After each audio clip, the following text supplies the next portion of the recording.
Okay, let's get to our next segment,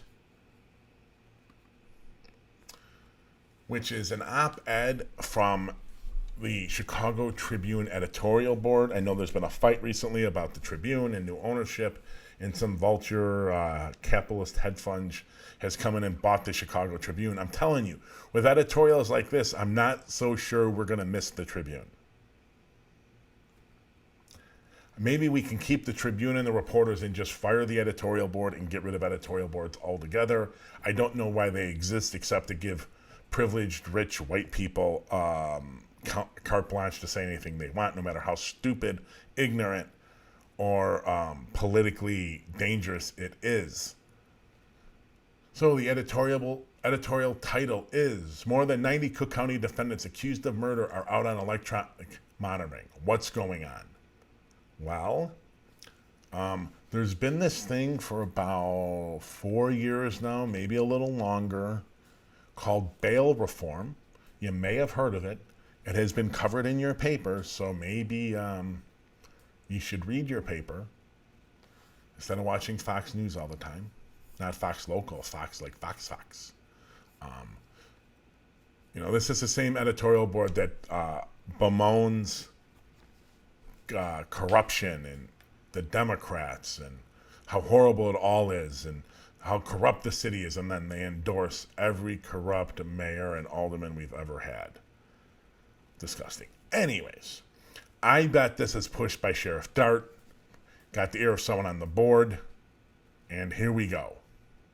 So they're complaining about bail reform. There's this little thing called the U.S. Constitution, and there's this thing called bail. And what bail is, it was a program set up for people that were not proved to be an imminent threat to people.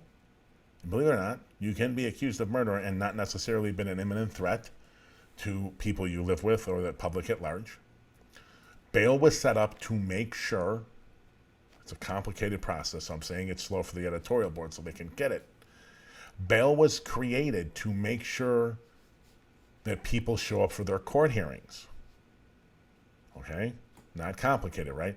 Now, the research has shown that very high percentages of people show up for their court hearings, whether they have a high bail or low bail or no bail. So there's this movement around the country that they're saying, like, if most people show up, then there's no reason for bail because poor people sit in jail waiting for their cases when rich white people don't. That's the bottom line. I mean, you can look at Matt Gaetz' case in Florida.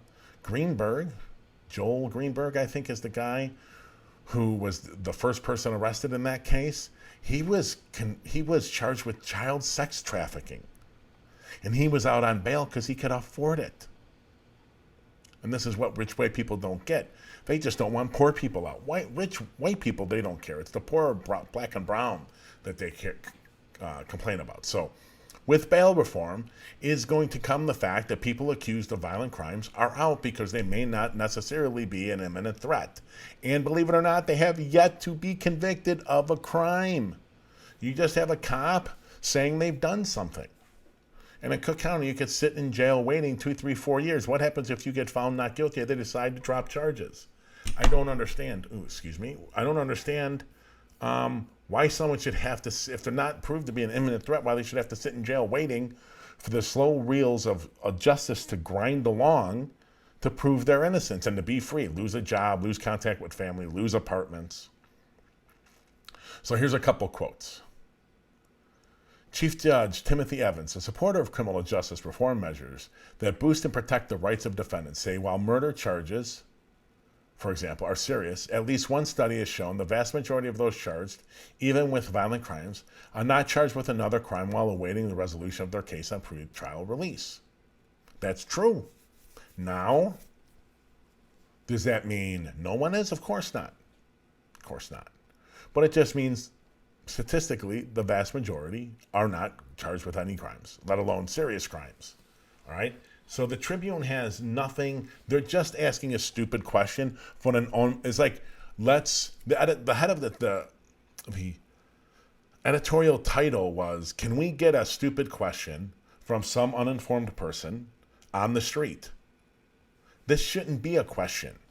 You have crime reporters that have written extensively about this.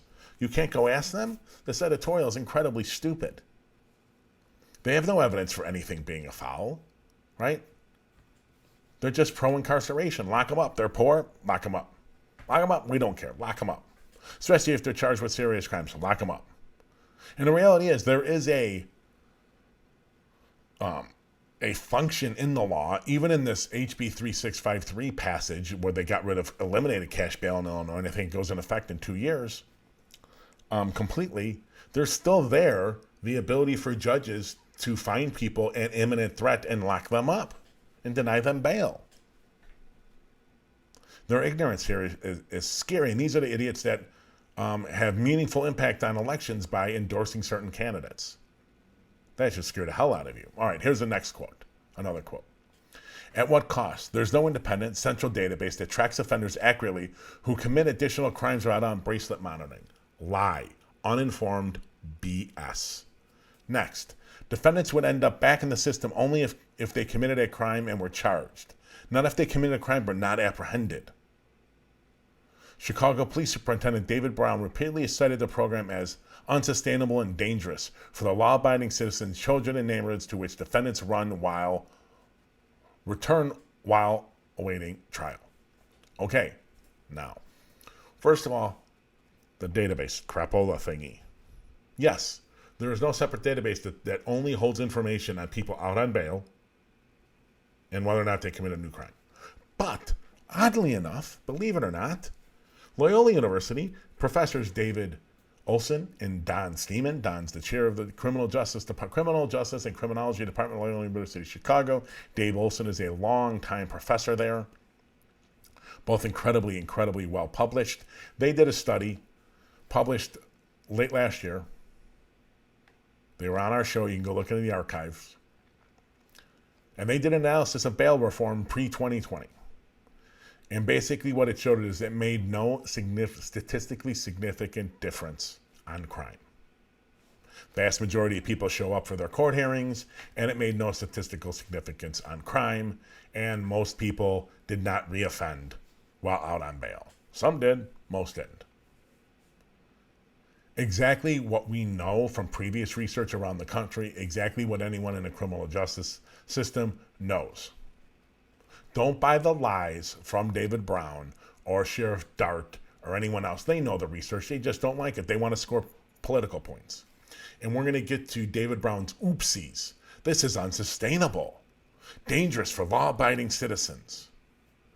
Now, let's see if somehow we could go back in time and prove David Brown, or most likely, knew that line he just said